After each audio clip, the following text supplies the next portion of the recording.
भगत सिंह पैदा तो होना चाहिए, लेकिन मेरे घर में नहीं, पड़ोसी के घर में। रक्षा आपकी करे वो। हाँ, मैं तो उन लोगों को मूर्ख समझता हूँ जो यूँ कहते हैं कि गांधी परिवार तो हिंदू है, ब्राह्मण है। अरे कैसे ब्राह्मण हो गए, ब्राह्मण कैसे हो गए? मुझे आप इस चीज का जवाब दो, वो ब्राह्मण कैसे है? इंदिरा गांधी के पति का क्या नाम था? यही चीजें फिरोज खान। यही चीजें जानने के लिए है। अब कहते हैं कि फिरोज खान को नेहरू जी ने गोद ले लिया, गांधी जी ने गोद ले लिया। अरे गोद, बुढ़ापे में गोद ले लिया उसको सिर्फ शादी कराने के लिए? गोद ले लिया तो भाई बहन हो गए वो, फिर शादी कैसे कराई? ये भाई बहनों में शादी तो मुसलमानों में होती है, हमारे हिंदुओं में तो होती नहीं है। इंदिरा खान हो गई ना, फिर वो इंदिरा गांधी कैसे रही? फिर इंदिरा गांधी के राजीव खान के राहुल खान, ये तो खान है। हिंदू का ये हमारे विषय में सोच ही नहीं सकते, क्योंकि इनके रगों में तो वो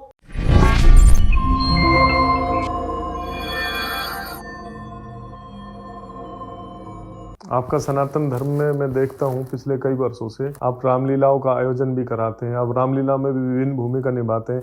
कहीं ना कहीं वो संस्कार भी आपके बच्चों में, जैसा आपने बताया, आ रहे हैं। लेकिन आम जनमानस सनातन के प्रति कैसे जागरूक हो, उसके लिए एक पहल तो हमने ये शुरू की है कि हम आप जैसे प्रबुद्ध व्यक्ति जो सनातन धर्म को आगे बढ़ाने का बीड़ा उठा रहे हैं, उनकी बातों को रिकॉर्डेड करके सालों साल तक हम अपने चैनल पे डालें, जिससे कि युवा जो आने वाली पीढ़ी है वो जब आपको देखेगी, आपको सुनेगी, आपको समझेगी, तो कहीं ना कहीं वो सनातन धर्म की तरफ जुड़ेंगे। हम तो अपनी तरफ से प्रयास करते हैं। अब जैसा कि आजकल हम देख रहे हैं, क्योंकि मैं 8 साल की उम्र से कीर्तनों में जा रहा हूँ। जब पहले हम कीर्तनों में जाते थे तो हम देखते थे कि युवा कीर्तनों में संख्या नहीं होती थी। आज आप खुद महसूस करते होंगे कि कीर्तनों में युवाओं की संख्या बुजुर्गों से ज्यादा होती है। तो युवा धर्म के प्रति आगे बढ़ा है, और इसका श्रेय भी मैं हमारे परम श्रद्धेय धीरेन्द्र शास्त्री जी को देता हूँ, योगी आदित्यनाथ जी को देता हूँ, और देवकीनंदन ठाकुर जी को देता हूँ कि उन्होंने युवाओं को सनातन से जोड़ने का काम किया है। और हम भी मंच से इस तरह का प्रचार करते हैं कि युवा जिस तरह से ज़्यादा अपने धर्म से, अपनी संस्कृति से जुड़े और उसका प्रचार प्रसार करें। और ये काम कहते हैं ना, एक चना पूरा भाड़ नहीं फोड़ सकता, इसके लिए सभी को मिलकर कार्य करना होगा। मन में विचार जो लाया है उसको अमल में भी लाना होगा। वर्तमान समय में पूरे भारतवर्ष में देखें तो आपने योगी आदित्यनाथ का जिक्र किया, उन्हीं से एक सवाल मैं आपसे पूछ रहा हूँ। उन्होंने एक नारा दिया था जो पूरे भारत में प्रसिद्ध है, बटोगे तो कटोगे, उस पर आपकी क्या राय? कहाँ तक ये सही है? बचपन में किताबों के अंदर एक कहानी आती थी कि एक बुजुर्ग अपने बेटों को मरते समय बुलाता है और कहता है कि बेटा यहाँ आओ। आपस में लड़ते थे, 3 बेटे थे, आपस में लड़ते थे। उनको बुलाया, बेटा यहाँ आओ, एक लकड़ी का टुकड़ा लिया, एक दे दिया, यूँ तोड़ो। उन्होंने तोड़ा, टूट गई। फिर पूरा का पूरा गुच्छा दिया लकड़ियों का, यूँ अब तोड़ो, नहीं टूटी। अब मरते मरते उस बाप ने कहा कि बेटा एक रहोगे तो नेक रहोगे, सेफ रहोगे, बटोगे तो कटोगे। तो उन्होंने गलत नहीं कहा। लोग हमको अलग करने की कोशिश कर रहे हैं, धर्म के नाम पर, जाति के नाम पर हमको बांटा जा रहा है। कोई यादव है, कोई सैनी है, कोई ब्राह्मण है, कोई जाट है, कोई एससी है, कोई ओबीसी है, कोई जनरल है, ऐसे बांट दिया। हमको हिंदू बनना पड़ेगा, हिंदुस्तानी बनना पड़ेगा, सनातनी बनना पड़ेगा। और अगर हम नहीं बने तो बिल्कुल सही कहा योगी जी ने कि बटोगे तो कटोगे। लेकिन कुछ तो हिंदू ही है जो इसका विरोध करते हैं, ये तो सही नहीं है, ये तो लोगों को बांटने की, भड़काने की बात करते हैं। वही आपसे कहना चाह रहा हूँ कि कुछ ऐसे हैं कि जो हम लोगों को अलग करने में लगे हुए, हमारे ही लोग, वो इन चीजों का घोर विरोध करते हैं कि नहीं। अब चक्कर ये है ना कि राजनीति हावी हो गई है उन लोगों पर, उनकी आंखों पर राजनीति का पर्दा पड़ चुका है। वो ये नहीं देखते कि आगे का जो समय आएगा, वो अगर बांट दोगे इस तरह से तो वो हमारे लिए हानिकारक नहीं है, तुम्हारे और तुम्हारे आने वाली पीढ़ी के लिए भी हानिकारक है। आज बांग्लादेश में क्या हुआ, जो वहां उनका झंडा उठाते थे, क्या वो नहीं कटे? वो नहीं कटे क्या? वो भी कटे। आज बांग्लादेश की छोड़ो, अपने हिंदुस्तान में ही देख लो ना, बंगाल में क्या हो रहा है। लेकिन फिर भी नहीं समझते। सबसे पहले वही कटेंगे जो बांटने वाले हैं, सबसे पहले वही कटेंगे। हमारे धर्म के जो हमको बांटने में लगे हुए हैं, सबसे पहले वही कटेंगे। नंबर उनका आएगा, हमारा तो बाद में आएगा। और आएगा कहाँ? हम पर तो राम प्रभु की कृपा है, और जिस पर राम जी की कृपा है, हनुमान जी की कृपा है, उसका कोई बाल बाका नहीं कर सकता। भगवान राम का आपने जिक्र किया, राम मंदिर जब बना और उसका मुहूर्त हुआ तो भी कुछ हिंदू लोगों ने विरोध किया था 500 वर्षों की प्रतीक्षा के मैंने कहा बाद। ना कि राजनीति की आग में झोंका जा रहा है हमारे देश को। पुरानी पार्टी, और मैं खुले में नाम लेता हूँ, मेरा कोई कुछ नहीं बिगाड़ सकता, कांग्रेस पार्टी। कांग्रेस का गठन कब हुआ था? आज़ादी से पहले।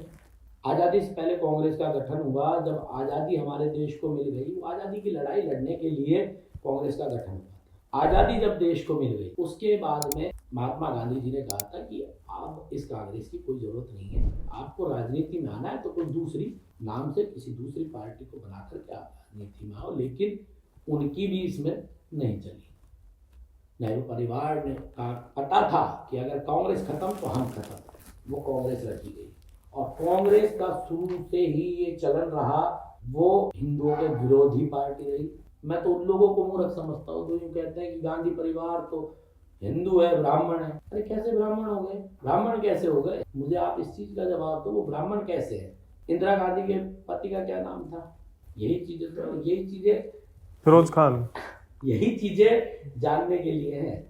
अब कहते हैं कि फिरोज खान को नेहरू जी ने गोद ले लिया, गांधी जी ने गोद ले लिया। अरे गोद, बुढ़ापे में गोद ले लिया उसको सिर्फ शादी कराने के लिए। गोद ले लिया तो भाई बहन हो गए वो, फिर शादी कैसे कराई? ये भाई बहनों में शादी तो मुसलमानों में होती है, हमारे हिंदुओं में तो होती नहीं है। और अगर वैसे नहीं तो वैसे, तो वो इंदिरा खान हो गई ना। फिर वो इंदिरा गांधी कैसे रही? फिर इंदिरा गांधी के राजीव खान के राहुल खान, ये तो खान है। हिंदू का ये हमारे विषय में सोच ही नहीं सकते, क्योंकि इनके रगों में तो वो उनका खून बह रहा है ना।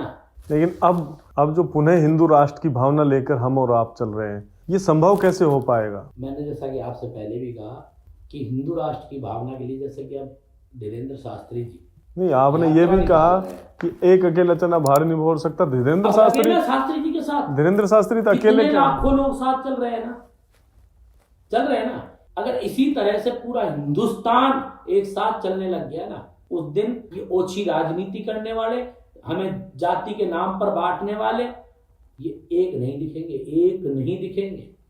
नहीं तो अभी मैं देख रहा हूँ, आप कोई सनातन धर्म को लेकर कोई कार्यक्रम करते हैं।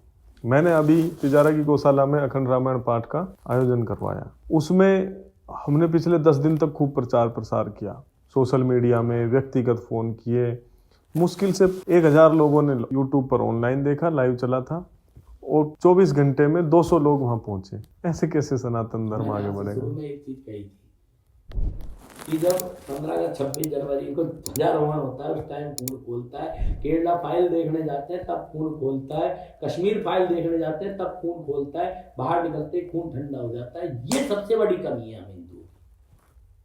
स्वयं का सोचते हैं, निजी हित में समाहित है कि भगत सिंह पैदा तो होना चाहिए, लेकिन मेरे घर में नहीं, पड़ोसी के घर में। रक्षा आपकी करे वो। हाँ, तो ये सोच जब तक नहीं बदलेगी। अभी मैंने, आपको ज्ञात भी होगा कि कुछ टाइम पहले श्याम बाबा की कथा भी की थी, तो कथा के माध्यम से भी मैंने यही बात दोहराई थी कि भगत सिंह पड़ोसी के घर में नहीं, अपने घर में पैदा करो। चंद्रशेखर अपने घर में पैदा करो। जब आनंद आएगा जीने का, जब लगेगा कि हाँ हमारा हिंदुस्तान बन रहा है, हिंदू राष्ट्र बन रहा है। लेकिन कल्पना सब करते हैं, लेकिन आगे कोई नहीं बढ़ना चाहता। सबसे बड़ी विकट समस्या तो ये है कि अपने सनातनी लोग पैदा भी एक ही कर रहे हैं। उसको चंद्रशेखर आजाद बनाए, भगत सिंह बनाए, डॉक्टर बनाए, पटवारी बनाए, पुलिस में लगाए, क्या करें? ये भी एक विडंबना है। आरएसएस के मोहन भागवत जी ने बयान दिया था, वही कहने वाला। मोहन भागवत जी कहते हैं कि 3 बच्चे, 3 करो, 4 करो, 5 करो। 3 क्यों करो? मैं कहता हूँ 5 करो। लेकिन थोड़ा सा सरकार को भी सोचना चाहिए। देखो, इसमें हम लोगों की भी गलती नहीं है। अब मेरे 2 बेटी हैं, कोई बात नहीं, और कोशिश करेंगे 2 बेटे भी हो जाएंगे। सही बात। उस चीज से डर नहीं। डर किस चीज का है? गवर्नमेंट सर्वेंट है, वो 2 से ज्यादा नहीं कर सकता। इसी बात पे मैं आने वाला था। राजनीति में आना चाहते हो, 2 से ज्यादा बच्चे नहीं कर सकते। उनके लिए ये नियम क्यों नहीं है? हमारे लिए नियम क्यों है? नहीं, नियम तो सबके लिए है। पहले से उनके लिए नियम थे क्या? ये नियम तो अब बने हैं ना। मैंने क्या कहा? अनुकूल सरकार आई है तब थोड़े से नियम सही हुए। पहले हज पर सब्सिडी थी, अब है।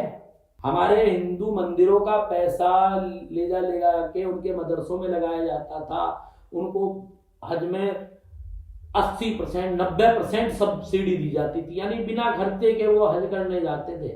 यहाँ टैक्स लिया जाता था 4 धाम की यात्राओं के लिए, आज बिल्कुल उलट है उसके। तो अनुकूल सरकार का होना जरूरी है।